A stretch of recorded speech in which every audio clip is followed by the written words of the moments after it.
Ex-quarterback Colin Kaepernick is named GQ magazine Citizen of the Year. Yes, there is still a GQ magazine. Editors are comparing the man who started the NFL kneeling controversy to athlete activists like Jackie Robinson and Muhammad Ali. Here to react, we got Fox News contributor Tommy Lahren joins us from L.A. today. Tommy, good morning to you.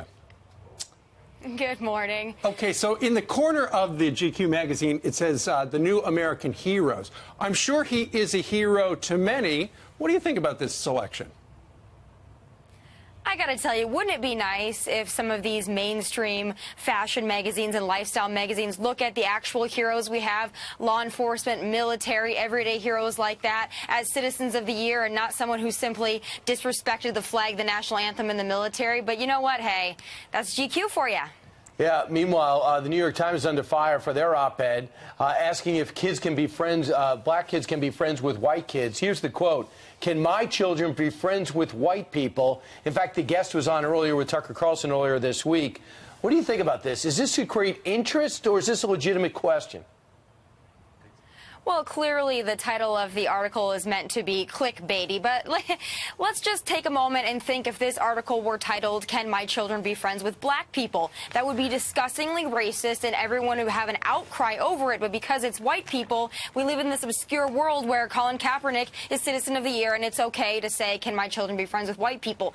That is liberal logic for you. Welcome to their world. Democrats first were screaming at the sky at the anniversary of President Trump being elected. Now they're building a resistance hotel down in D.C. The developer is opening this anti-Trump hotel. What do you think about that? And will you be staying there? You know, I think you can probably answer that question, but I just think it's so odd that we had generations of Americans, black and white, brown, and every color of the rainbow, that fought segregation, and now we have liberals that are actively wanting to segregate us by political party, by color. In some cases, it's quite disgusting. Good luck on your enterprise. And also, I would like to note that it's the free marketplace and capitalism that allows someone like this to open up a hotel, but... Yeah. They probably don't understand that because of the leftist world in which they live. They counter it by saying that the Trump Tower has the Trump Hotel has turned into a pro-Trump hotel, but that wasn't the intention. I mean, it was being built before he was even declared to be running for president.